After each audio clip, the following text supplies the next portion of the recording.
Babylon का सबसे अमीर आदमी। इस किताब को पैसों के बारे में सीखने के लिए सबसे अच्छी किताब बताया जाता है। तो इस किताब में ऐसा क्या सिखाया जाता है जो कि हमने आज तक नहीं सीखा या हमें सीखना चाहिए। तो वीडियो को शुरू करते हैं, पर उससे पहले हमारे चैनल को सब्सक्राइब जरूर कर लेना, और भी वीडियोस आपके लिए आती रहेंगी। सबसे पहली बात, इस बुक के अंदर पैसों के बारे में बेसिक प्रिंसिपल बताए गए हैं, जिस प्रिंसिपल पे चल के आज के बैंक भी काम करते हैं और कोई जॉब वाला और कोई बिजनेस वाला दोनों ही इस बुक को पढ़ सकते हैं, और ये सबके काम आएगी।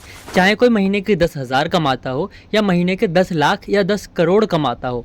इस किताब में ऐसे कानून बताए गए हैं जिस पे चल के लोग अमीर भी बने हैं, और उन्होंने अपना कर्जा भी उतारा है और अपनी लाइफ को फाइनेंशियली फ्री भी किया है। और इस किताब के सिद्धांत पर चल के ही मैंने अपना काफ़ी कर्जा भी उतारा। अगर आपने मेरी पुरानी वीडियो देखी होगी तो उसके अंदर मैंने आपको बताया था कि मैंने एक बिजनेस करा था जिसके अंदर मेरे को बहुत बड़ा लॉस हुआ था, जिसमें मेरे को 4 से 5 लाख रुपए का घाटा लगा था। और उस कर्जे में से तकरीबन 2 लाख रुपए का कर्जा मैंने इस बुक के प्रिंसिपल पे चल के ही उतारा था। तो क्या है वो प्रिंसिपल जो कि हमें सीखने चाहिए? वैसे तो इस बुक के अंदर 5 सिद्धांत दिए गए हैं, पर हम टोटल 3 की ही बात करेंगे।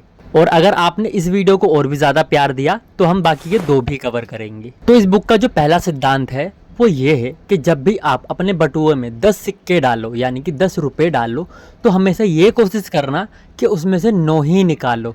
उससे होगा ये कि जब भी आप 10 सिक्के बार बार डालोगे और हर बार 9 ही निकालोगे तो आपके बटुए का वजन बढ़ना चालू हो जाएगा, यानी कि आपको कम से कम खर्चा करना है।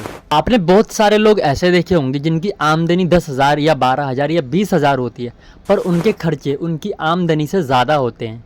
ऐसे लोग ज़्यादातर कर्जे में फंसते हैं या फिर दिखावटी जीवन जीने के लिए इधर उधर से लोन लेते रहते हैं।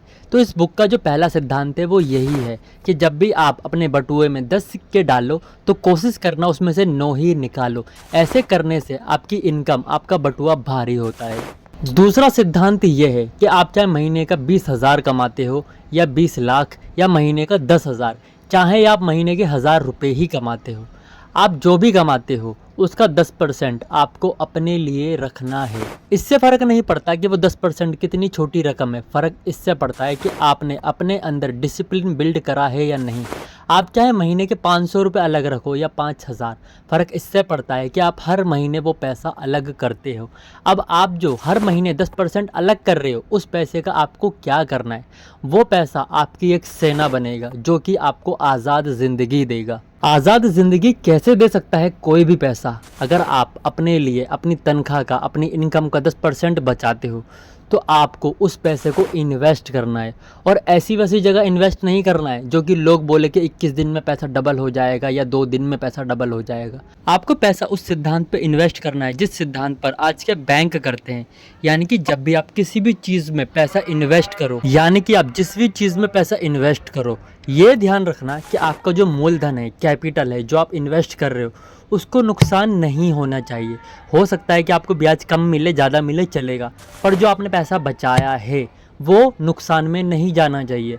उस पैसे पर रिस्क नहीं होना चाहिए। जैसे कि बैंक करते हैं, प्रॉपर्टी या गोल्ड अपने पास गिरवी रखते हैं, बदले में पैसा देते हैं और उस पर ब्याज लेते हैं। और इससे होता यह है कि जो बैंक वालों का मेन पैसा होता है, जो कैपिटल होता है, वो डूबने का डर एकदम ख़त्म हो जाता है। कल को अगर कोई बैंक के पैसे नहीं लौटाता तो बैंक उनकी प्रॉपर्टी या उनका गोल्ड बेच के अपना पैसा रिकवर कर सकता है। तो ये सिद्धांत सबसे ज़रूरी है। आप जब भी पैसा इन्वेस्ट करो तो कैपिटल आपका बचा रहना चाहिए। और अब अगर आपको अपने इन्वेस्ट पैसे पर रिटर्न आता है, ब्याज आता है, इनकम आती है, आपको उस पैसे को खाना नहीं है, खर्च नहीं करना है, बल्कि उस पैसे को उसी सिद्धांत के साथ री इन्वेस्ट करना है। अब होगा ये कि ये जो संपत्ति है आपकी धीरे धीरे धीरे धीरे कंपाउंड होके इतनी बड़ी होती जाएगी कि आपकी जो मेन सैलरी है, मेन इनकम है, उससे कहीं ज़्यादा बड़ी हो जाएगी। और आपको ये भी ध्यान रखना है कि आप जितना भी कमा रहे हो, चाहे आपकी इनकम और भी ज़्यादा बड़ी हो गई है, आपको 10% हमेशा अलग रखना है, क्योंकि ये डिसिप्लिन बनाने के ऊपर है। तीसरा सिद्धांत जिस पे चलकर मैंने अपना काफ़ी सारा कर्जा उतारा, वो सिद्धांत ये है कि अगर आपके ऊपर कर्जा है, सबसे पहले तो उस सारे कर्जे को लिखो और आपकी जो इनकम है वो भी लिखो। अब आपको उसके अंदर करना ये है कि 10% अपने लिए रखना ही रखना है, जो कि आपको इन्वेस्ट करना है, जो कि आपकी सेना बनेगा और आपको अमीर बनाएगा। दूसरा सिद्धांत ये है कि आपको कम खर्चा करना है। अपने बटुए में जब भी आप 10 सिक्के डालो तो आपको 9 निकालने हैं। और तीसरा सिद्धांत ये है कि आपको अपनी कमाई का 20% उन लोगों में बराबर बांटना है जिससे आपने कर्जा लिया है।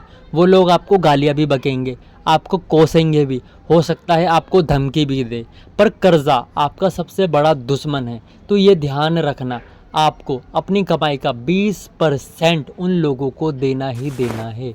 जब आपका कर्जा धीरे धीरे ख़त्म होने लगेगा तो वो 20% आप और भी अच्छे तरीके से इन्वेस्ट कर पाओगे और अपने इनकम के सोर्स और भी ज़्यादा बना पाओगे। तो कर्जा उतारने का सबसे बड़ा सीक्रेट यही है कि आप अपनी कमाई का 20% उन लोगों को दो जिनसे आपने कर्जा लिया है। ये थी बेबीलोन का सबसे अमीर आदमी हिंदी बुक से कुछ नॉलेज। अगर आपको इसके 2 सीक्रेट्स और जानने हैं तो उसके लिए भी कमेंट ज़रूर करना और चैनल को सब्सक्राइब करना मत भूलना।